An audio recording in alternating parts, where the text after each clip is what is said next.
Tree view control provides a hierarchical view of data. In this first example we'll take a look at, I have a tree view control on the left-hand side and corresponding items on the right-hand side represented in a list view control. This mimics a Windows Explorer-like interface, and I'm simply mocking up a document management application.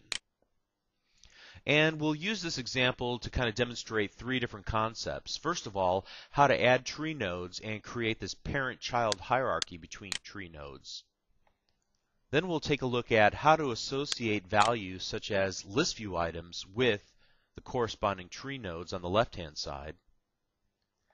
And then finally we'll take a look at how to change the icon state between the open state whenever the tree is expanded and the closed state whenever the tree is collapsed.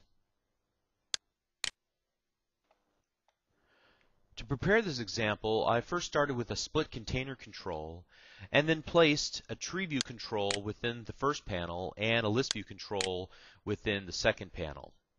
I also added a image list control and configured the images in the image collection editor. You see that I have 4 images. The first 2 images, indexes 0 and 1, are used for my tree view, and indexes 2 and 3 are used for my list view control. I also associated my image list with my tree view control in code. I could have easily done that by working with the image list property within the properties window.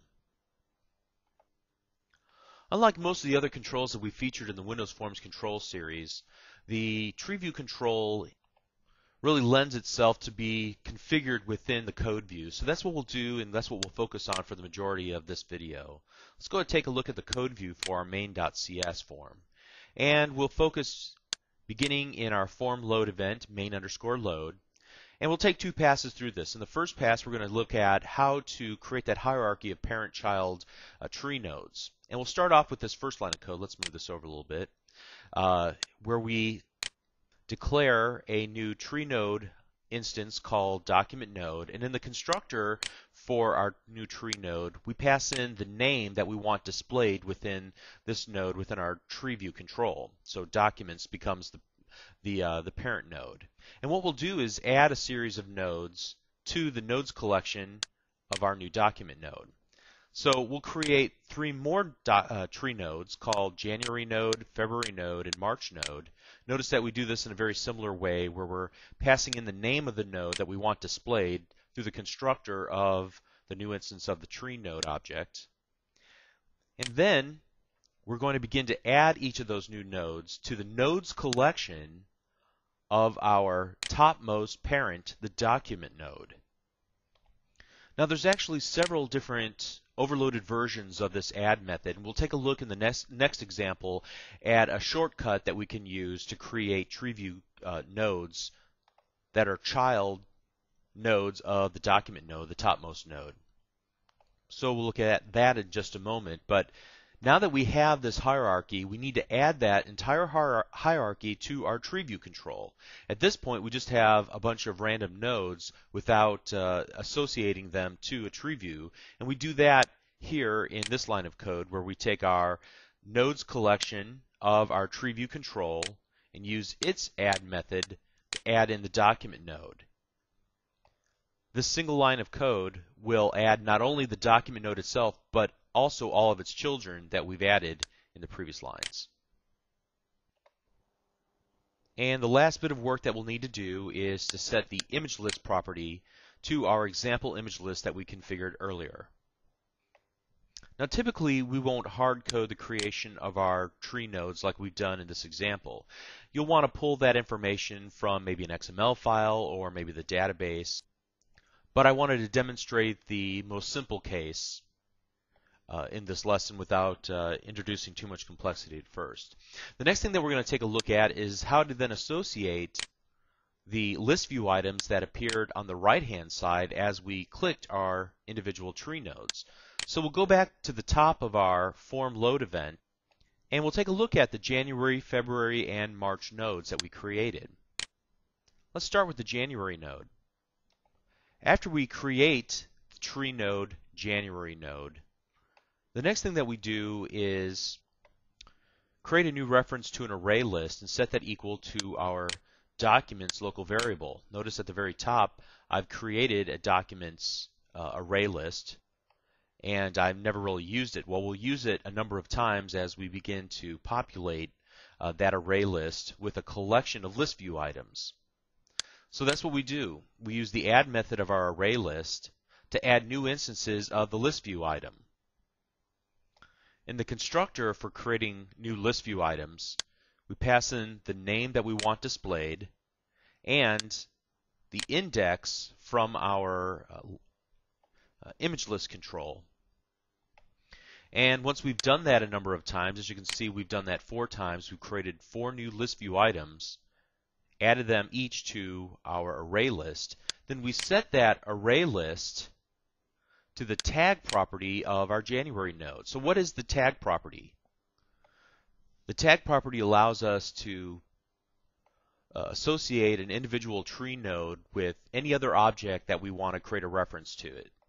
In this case, we want to create a reference to the collection of list view items that we created and added to our array list. Later on, we'll use this to retrieve that array list and then display those list view items in the list view control on the right-hand side. So we do this a number of times. Here we create a new reference to an array list and set that equal to our local variable documents. Then we begin to add new list view items to our array list, and then finally set our tag property for the new node to our new collection of list view items. And the same thing is true in March. And all that's left to do is set the small image list property of our list view control to our image list control that we have on our form designer, and some other initialized values such as which view we want to show by default. Then, as the user selects one of the tree nodes from the tree view control, we need to check and grab out the value that was stored in the tag property for that specific tree node, retrieve that array list, and display the list view items to the user on the list view control. So let's take a look at this after select event of our example tree view. The first thing we want to do is clear out all the items that are currently appear on the right-hand side in our list view. Then we want to retrieve out the array list from the selected tree node. And the way that we do that is by retrieving the tag property from the selected node. Notice that we're using an argument, or the value e, which is an argument that's passed in by the .NET Framework to our after select event handler, and that's of type tree view event arguments. This will give us access to the selected node. And once we have a reference to our selected node, then we can retrieve out the tag property, cast that as an array list, and set that equal to a temporary variable called documents. We can then loop through the array list documents, retrieving out all the individual list view items in our for each statement, and then merely adding each of those list view items to the items collection of our list view control. It's as easy as that. The last thing that we wanted to take a look at within this little demonstration was changing the state of the little icon that's next to each of our tree nodes, specifically the parent that has children, so that we can show that it's currently open or closed. So we want to change the state whenever the user expands the tree or collapses the tree. Let's take a look at how we did that. It's actually very easy. Notice that we get a before collapse and a before expand event that we can handle within our code. What we'll do an instance before the collapse is allowed is that we'll change the image. So again, we get a reference to the currently selected node as a argument to our before collapse and before expand events, and that again is of type tree viewed cancel event args. So in this case, we can get to the currently selected node and set its image index and its selected image index. And these represent the two different states, whether the current node is selected or not. Either way, we want it to have the same image displayed, and that image is represented by 0, which corresponds to our image list control. And the same thing is true the instant before we expand out the tree. We'll change from the closed folder to the open folder, which is represented by the number 1 index within our image list control. Okay, so it's as simple as that. Let's take a look at a second example. I'll run the application again. This time I'm going to right-click and select Open Second Demo from the context menu, which opens up a second form. And as we expand, you can see that the largest difference here is that we have a number of checkboxes. So in this example, we want to take a look at how to enable that functionality where we can allow users to make multiple selections through the use of checkboxes. We're going to look at how to programmatically check individual tree nodes. We'll also demonstrate how to programmatically go through and determine which nodes have been checked, even if they are in a kind of a hierarchical arrangement. And then we also want to take a look at how to utilize the properties that allow us to navigate from a selected tree node to its parent node, its previous sibling, its next sibling. So I call this who is in my family. So it's able to give us the next sibling, which would be March, the previous sibling, January, and the parent tree node, which is documents. So let's take a look at how we did this in the code. First of all, in order to enable the checkboxes, all we need to do is set a single property of our tree view control called checkboxes. We set that equal to true. Notice that we also, in order to set up this example, have another image list control. This time I've just configured 2 images, the closed folder and the open folder. Now let's take a look at the form load event. Here we take a slightly different approach to adding nodes to our tree node, or rather our tree view control. Notice that we're still working with the add method of our nodes collection, but this time instead of creating each tree node individually and then at a later point in time adding it to the nodes collection of the tree view or adding it to its parent. In this case, we're just using one of the overloaded versions of the add method to specify a key value, which we'll use to access this specific tree view node programmatically, and I'll show that in just a moment, and then also the display value that will be displayed to the end user in the tree view control. The next thing we want to do is for the specific node documents. So you can see that we're referencing it through the key value. We could also do something like this if we were sure of the index of our document node. But let's go back to our referencing of that node using the key value instead that we created right here. So we're going to reference that single node and access its nodes collection and use its add method to do the exact same thing as before. We're creating a January documents node. We're going to give it a key value so that we'll be able to access it programmatically by using the word January. And then we have the display value that the end user will see. And we do that 3 times for the February documents, March documents as well. So you can see that there's a lot less code that we've used in order to set up the same tree view hierarchy. We didn't just individually create each of the nodes and add them in. We did it all kind of in one step.